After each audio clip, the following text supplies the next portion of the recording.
No Sicredi não é só dinheiro, é ter com quem contar. E eu continuo contando com você aqui iniciando um novo ano, um ano maravilhoso, 2025, que venha repleto de grandes realizações. Obrigado pela parceria aqui no meu canal do YouTube, Gil Fuentes Oficial. Pode se inscrever, acionar o sininho. Também no Facebook, Gil Fuentes Oficial. Recortes no Instagram, @Gil Fuentes. Quer participar com a gente? Quer ter sua logomarca por aqui? Entra em contato comigo no direct do Instagram, que eu vou te responder e terei imenso prazer em ter você aqui. Que esse mês de janeiro de férias seja entre a família. Se você está trabalhando, não tem problema. A gente trabalha mesmo. É assim que tem que ser. E que bom que a gente trabalha e que bom que a gente pode bater esse papo aqui sempre. Neste começo de ano, nós faremos o seguinte. Teremos algumas retrospectivas. Vamos relembrar alguns bons momentos do que passou por aqui desde agosto de 2024. Eu tive grandes amigos que passaram por aqui. Outros eu conheci aqui neste espaço, no Zoe Studio, onde nós gravamos aqui o Celebrando, onde nós gravamos o podcast. E eu faço questão de relembrar. Nós teremos 4 momentos nessa primeira retrospectiva, neste primeiro momento do ano. Eu recebi aqui em agosto um grande amigo que é o Walter Rodrigues de Oliveira, da Forte Service. O Walter é uma pessoa super humilde que tem uma história linda. Nós vamos ver. Também tem uma colinha aqui. Eu vou falar para essa outra câmera aberta agora. Me perdoem a colinha no papel. Tô parecendo Faustão, né? Não pela gordura, pelo papel. Passou aqui a Rita Paiva. A Rita Paiva, além de ser uma amiga de adolescência, é uma artista fabulosa, uma artista plástica. Ela fez agora no Natal de 2024 mesas decoradas belíssimas. A gente vai assistir também, que passou por aqui em agosto de 2024, o papo maravilhoso com a doutora Silmara Marcelino. A doutora Silmara Marcelino, ela é delegada, é uma mulher negra, delegada da Delegacia de Defesa da Mulher, uma vencedora. Ela falou sobre o preconceito, ela falou sobre as agressões. Tem um trechinho para vocês aqui recordarem. E também passou por aqui o Rivaldo Viscardi e a Letícia Minelli. Imperdível. Deixa o seu comentário. Tchau. Um momento que assim, né? A gente, quando é de bairro, tem muito aquela história do café, do pó de café. Faltou meu pó de café aqui e tal, o outro tem e tal, aquela coisa do bairro mesmo, né? Sim. Das dificuldades. E muita gente, muitos amigos meus aí, me deram forças, né? Com palavras, no qual, assim, me deu forças para a alma, para a gente conseguir ser o que eu queria ser, que seria ser o engenheiro Walter, né? Que, como eu já te falei no outro programa, muita gente desacreditou, né? Mas você acreditou? Mas eu acreditei, muita gente também. Então, em nome lá dos meus amigos de infância, né, eu tenho até um carinho muito grande por que eu chamo ele de Pedrão, que é o dono do bar lá, que ele falou, meu filho, você vai ser engenheiro. Eu falo, é mesmo, Pedro? Pedrão, não é meu tio, eu chamo ele de meu tio, é mesmo meu tio. Fala, tal, mas toma aqui uma tubaína. Aí eu falava, mas eu vou pagar como? Não precisa. Você entendeu? Então são pessoas que jamais, onde eu cheguei hoje, é o braço deles que não chegaram ainda, né? Mas aonde eu estiver, eles sabem que podem contar comigo, né? Hoje, graças a Deus, né, eu estou em todas as esferas, desde Brasília até aqui na municipalidade, mas a gente não pode perder essa essência, Gil, das pessoas que realmente, assim, dividir um pão com mortadela, ou um pão com, sabe, alguma coisa, uma tubaína, tomava em 4 pessoas e tomava devagarzinho, né, para aquilo saciar, durar. Então é para isso, assim, não é querendo falar, mas é muito pouco. A gente só lembra da parte de cima, mas Sim. E a parte de baixo, né? É verdade. Minha família, meu pai, minha mãe, meus irmãos, né? Que a gente sabe o que a gente passou, né? Para chegar onde chegou, né? O reconhecimento também do meu pai. Eu sou o único filho formado na família, eu sou o único filho formado na família. O mérito seu. Correria, né? Aquela coisa. da equação do primeiro grau de nunca sair da linha, né? Sempre caía, levantava, sacudia a poeira, né, Gil? Igual eu te falei das linhas do trem que eu pulava. Pulou muita linha de trem, não pagou muito... ônibus, passava por baixo. Você entendeu? Hoje também tem... Não sei se vocês conhecem uma empresa chamada Poavias. É enorme, uma empresa enorme a qual era um amiguinho meu também, que a gente fazia isso. E hoje ele é imenso também. Então eu falo, o nome dele é Regis. E a qual eu deixo aqui um abraço para você, Regis. Inclusive fui convidado para o aniversário dele, que ainda é o mês que vem. Em setembro. Em setembro. Aí você tá entendeu? chique. Mas a gente olha pro lado assim, vê os caminhões da Poavia, ele olha pro meu, vê os caminhões da Forte. Porra, de onde que a gente veio? E eu lembro que a Garoto vendeu tanta barra de chocolate, mas tanta barra de chocolate, Olha que maravilha. que eles foram lá depois falar a repercussão da reportagem da Manequim, que a Manequim era uma revista que tinha uma tiragem de 600 mil exemplares. Olha isso. É muita revista, minha gente. É muita revista. Hoje, quando você fala de um livro de 2.000... 3.000 é muito. Imagina 600 mil exemplares. Então era Brasil todo. Era Brasil inteiro. Comprando barra de chocolate. E a Garoto, que era no Espírito Santo, vieram de lá, todos felizes e tal. Vitória? Não é Vitória, é do lado de Vitória, do Espírito Santo. Eu nem lembro. A Garota, ela é do lado, eu acho que é do lado de Vitória, do Espírito Santo, que eu não me lembro o nome da cidade, mas é grudado. Então, e aí começou com essa coisa artesanal dos ovos de Páscoa, sabe? Não tô falando pra vocês que fui a primeira a fazer e tal, mas a primeira reportagem de impacto no Brasil. De impacto de ovos recheados foi eu que criei lá dentro da Manequim, né? Assim como outras matérias também que nossa, eu lembro hoje, eu falo, gente do céu. E na Make você tinha, assim, uma liberdade maior para criar. Total. Né? Não, a Make foi assim, sabe aquela coisa que você... Quantos anos durou a Make? 10 anos. 10 anos? 10 anos. Foi lindo, né? Lindo. Foi lindo. Ela é bonita Revista até hoje, linda. modéstia à parte. Sim. Quando as pessoas folheiam a Make... ela é atual. Ela é atual, ela sabe? É atual. Porque a gente ia buscar matérias conceituais, né? Inclusive aqui de Suzano, por exemplo. A gente fez uma matéria sobre shiitake, shimeji e cogumelos.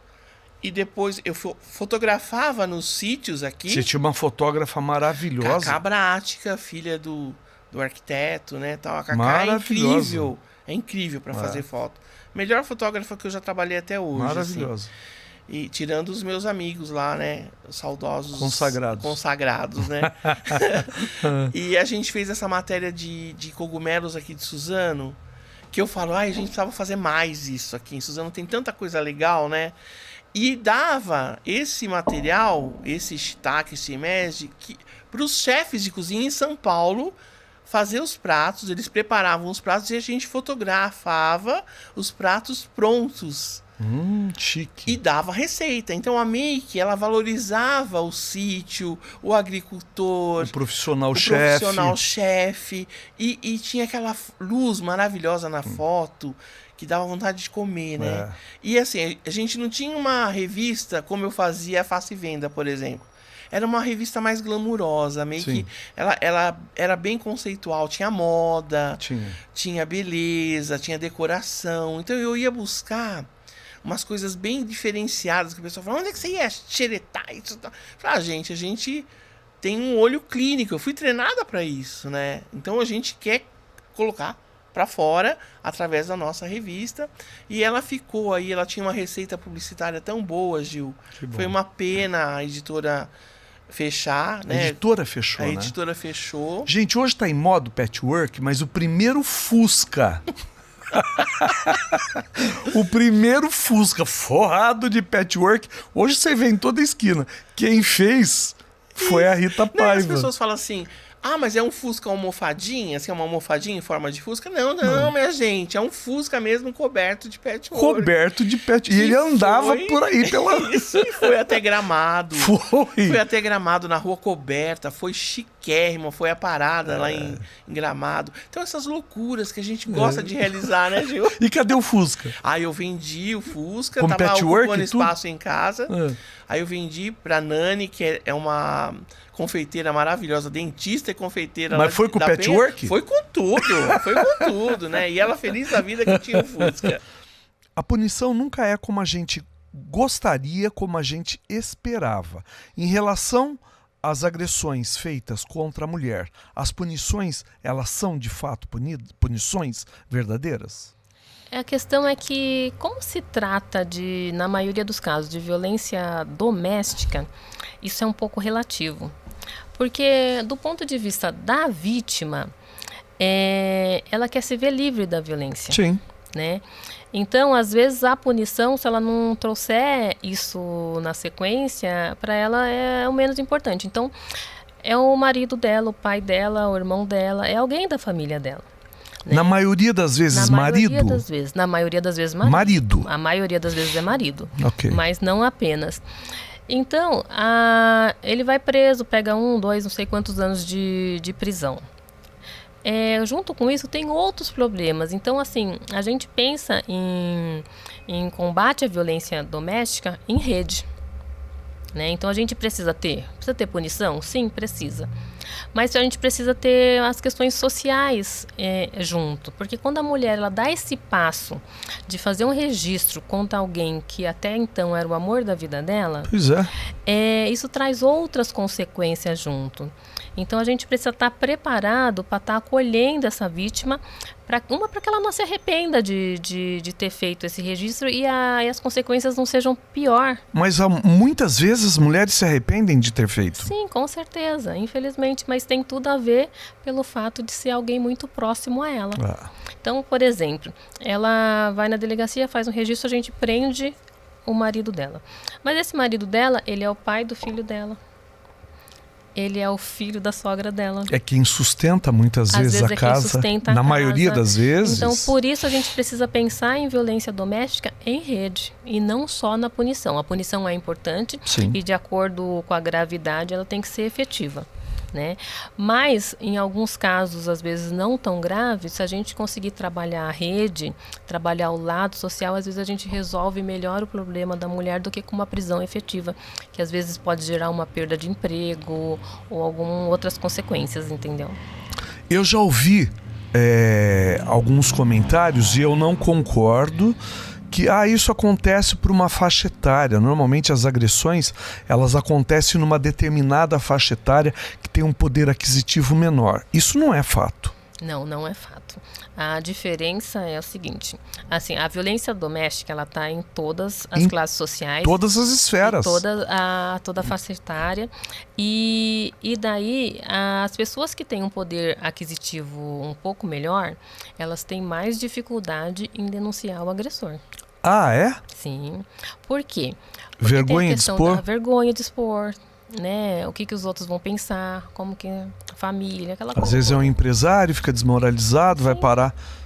Como a Luísa Brunet, que foi às redes sociais, foi na televisão, foi à mídia denunciar o que aconteceu com ela. Entendeu? Então traz uma repercussão muito grande. E às vezes a pessoa não está preparada para as consequências. Por isso que eu falo que a gente tem que sempre trabalhar em rede.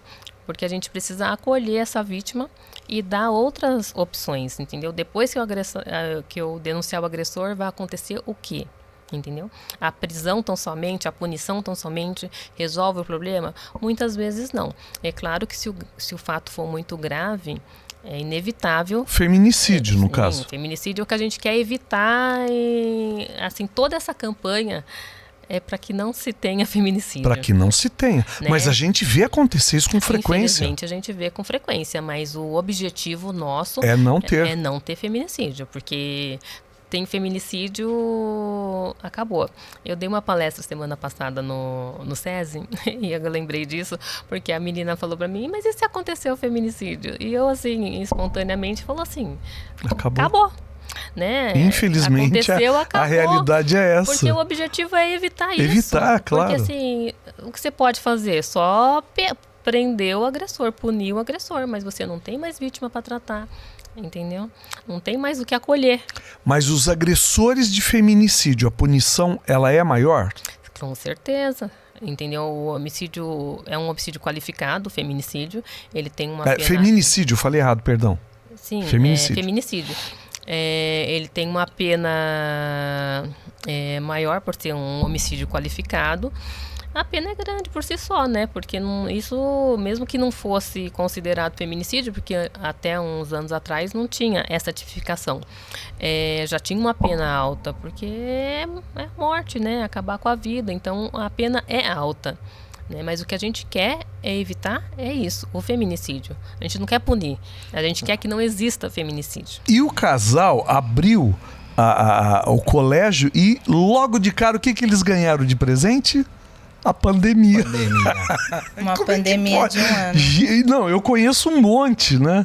Que abriu e foi surpreendido com a pandemia no primeiro mês de atividade. E com vocês, como é que foi? Foi desafiador. Desafiador. Como é a educação. A gente alugou o prédio em julho de 19, reformamos eles durante 6 meses. E aí, em janeiro, que iríamos abrir de 20, veio a pandemia, ficamos um ano fechado. Caramba! E aí conseguimos abrir em janeiro de 21, né? Ainda naquele esquema ainda que abre, fecha. Mas eu acredito que o nosso propósito é muito forte, Gil. A gente, quando a gente decidiu pela educação, foi algo pensando em deixar um legado mesmo nosso. A gente sempre diz isso, assim, é uma empresa particular, sim. É um colégio, sim. Né? Mas tem um aspecto social muito forte também, da gente deixar esse legado de educação, de ajudar a transformar a educação, como já tem muitos fazendo isso, né, em todo o nosso país, que a gente possa ser mais uma semente que está nascendo aqui e ajudar a transformar também, tanto para as crianças, né? Tá aqui o Colégio Minelli de fundo, deixa eu só mostrar que eles são parceiros aqui, e o que me instigou, na verdade, foi essa maneira que eles tratam a criança e a maneira a liberdade que as crianças têm lá dentro em relação ao uniforme, em relação ao trabalho, em relação à dancinha de fim de ano, que existem as obrigatoriedades na maioria das vezes, que não existe lá. É uma liberdade maior. E você tem alguns nomes que eu não vou saber repetir, das pessoas que vocês se basearam. Sim. Que você pode falar. É isso mesmo. A nossa maior inspiração no berçário é a Amy Pickler, que foi uma pediatra, uma pensadora, uma educadora muito forte. E ela acredita muito, como eu disse, na potência da criança de uma forma autônoma. Ou seja, a criança, sem intervenção do adulto, consegue por si só trazer ali a sua educação e fazer com que todo o seu potencial seja valorizado durante esse processo de evolução pedagógica dela, né? Então, isso para o berçário é a Pickler. E para a educação infantil, de 1 ano e meio até os 5 anos, né? Que é quando efetivamente a gente começa a falar de educação infantil, não de berçário em si, a gente tem uma grande inspiração em Reggio Emília, que é uma região da Itália, né, onde um dos pensadores aí foi Loris Malaguzzi, que também acredita nisso, acredita na potência da criança e no processo evolutivo da criança com a autonomia necessária que a criança já tem, onde o educador, né, onde o professor, enfim, quem está com essa criança trabalhando como educador, é um meio de caminho, é um facilitador para que o ambiente e a criança se conectem. Então, a gente trabalha dessa forma. A conexão da criança com o ambiente, ela é facilitada por esse professor, por esse educador, propiciando ali ambientes, propiciando contextos, formas de trabalhos lúdicas para que essa criança entenda o que está sendo apresentado.